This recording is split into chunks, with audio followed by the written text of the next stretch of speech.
حیا جو لفظ ہے وہ ایک چھوٹا سا جملہ ہے،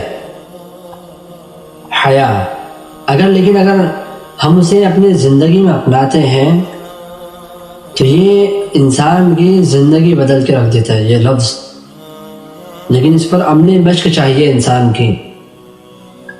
اگر حیا ہم نے اپنے اندر بسا لیا تو اس کے اکارڈنگ انسان تقوی اختیار کر لیتا ہے.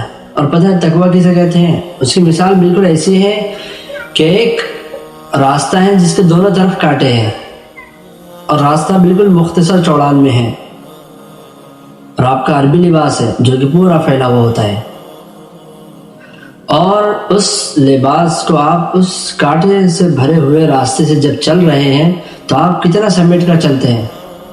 اسی طریقے سے یہ گناہگار جو زندگی ہے اس کے درمیان سے آپ کو گناہوں سے بچتے ہوئے اپنے ایمان کو بچاتے ہوئے چلنا، اسے تقوی کہتے ہیں. اور تقوی انسان کا ہر اعضاء میں موجود ہونا چاہیے. جب انسان تقوی اختیار کر لے گا تو پھر ظاہر ہے کہ اس کے گناہ چھوٹ جائیں گے. جسم کے ہر اعضاء سے جن سے وہ گناہ کرتا ہے وہ اعضاء اس کے پاک و صاف ہو جائیں گے گناہوں سے. پھر ہم دیکھیں کہ کس طرح سے ہمیں زندگی کا اصل مقصد اور زندگی کی جو ہماری کیفیت ہوتی ہے، جو روحانیت ہوتی ہے، ہم دیکھیں کہ ہم ایمان پر کتنے مضبوط ہوتے ہیں. حیا کا مقصد ہی انسان کو بچانا اور اس کا خود بچنا ہے. ہم دیکھتے ہیں، ہم نے بعض اوقات یوسف علیہ السلام کا واقعہ سنا ہے کہ جب زلیخا نے انہیں اپنے کمرے میں بند کر دیا تو انہیں اس بات کا علم تھا کہ اب سارے دروازے بند ہو چکے ہیں، سارے کے سارے دروازے بند ہیں، لیکن پھر بھی وہ دروازے کی طرف بھاگے. انہوں نے کوشش کی تو اللہ تبارک و تعالیٰ نے ان کے لیے سارے راستے کھول دیا. پھر ہم دیکھتے ہیں آگے کہ کس طریقے سے اللہ تبارک و تعالیٰ نے انہیں بچایا اور کیسے انہوں نے اپنے ایمان کو باقی رکھا. اسی طریقے سے ہمیں بھی چاہے ہمارے سارے راستے بند ہو جائیں یا ہمارے لیے گناہ کے سارے راستے کھل جائیں، پھر بھی ہم بچنے کے لیے اسی طرح جس طرح یوسف علیہ السلام دروازے کی طرف دوڑے خود کو بچانے کے لیے، جہاں تک ہم کوشش کر سکتے ہیں ہم وہاں تک کوشش کریں. پھر دیکھیں کہ اللہ تبارک و تعالیٰ خود ہمیں بچا لیتا ہے گناہ کرنے سے.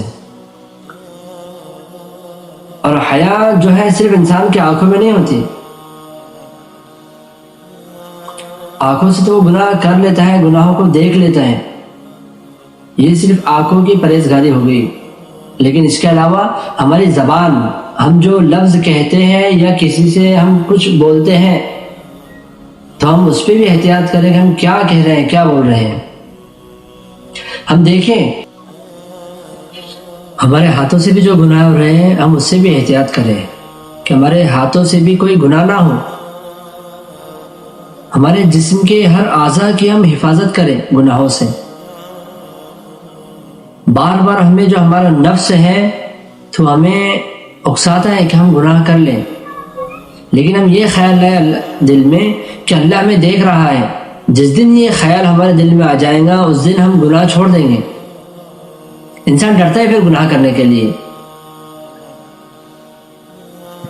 اور جب انسان ایک مرتبہ گناہوں کی اسے عادت لگ گئی، کوئی ایک گناہ کی اگر اسے عادت لگ جائے، وہ اس کا ایڈکٹ ہو جائے، تو وہ اس کا جو دل ہے تو وہ سیاہ ہو جاتا ہے پورا. کیونکہ جب انسان ایک گناہ کرتا ہے تو ایک کالا ٹھپا لگ جاتا دل پر، حتیٰ کہ وہ گناہ اتنے کر لیتا ہے کہ اس کے دل کا کلر پورا سیاہ ہو جاتا.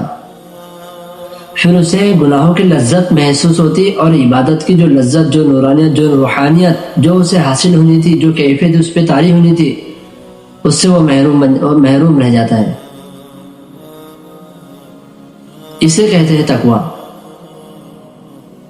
کہ ہم اپنے جسم کے ہر اعضاء کو بچاتے ہوئے چلیں، ہر گناہ سے، ہر اعضاء کو.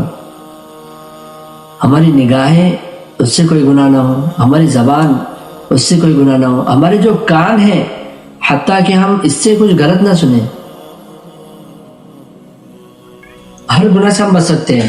لیکن شرط یہ ہے کہ ہمارے اندر وہ تڑپ ہو اور ہماری دلی خواہش ہو اس گناہ سے بچنے کی. لیکن ہمارا یہ معاملہ ہے کہ ہمیں گناہوں کی ذرا سی اگر لذت محسوس ہو گئی تو ہم پورا اپنا رجحان جو ہے تو اس گناہ کی طرف کر لیتے ہیں اور بڑے ہی شوق اور ذوق کے ساتھ وہ گناہ کر لیتے ہیں. یہ ہمارے ایمان کی کمزوری ہے. یہ بات ہمیں اس وقت سمجھ میں آئیں گی جب اللہ تبارک و تعالیٰ ہماری پکڑ کر لیں گا. پھر انسان کو اس کے سارے اعمال یاد آتے ہیں کہ اس نے کیا کیا کیا. اور کل قیامت کے روز جب ہمیں نامہ اعمال ہمیں دیا جائے گا اس وقت میں ہم پچھتائیں گے, ہم افسوس کریں گے اپنی زندگی پر. تو یہ بات کا جو افسوس ہے یہ کرنے سے بہتر ہے کہ ہم ابھی اپنی جو زندگی ہے اسے سنوار لیں. ہم اگر دنیا کے چھوٹے سے چھوٹے اگر کوئی سفر پہ نکلتے ہیں تو ہم پہلے اس کی تیاری کرتے ہیں. یہاں تو ہماری لامحدود زندگی شروع ہونے والی ہے.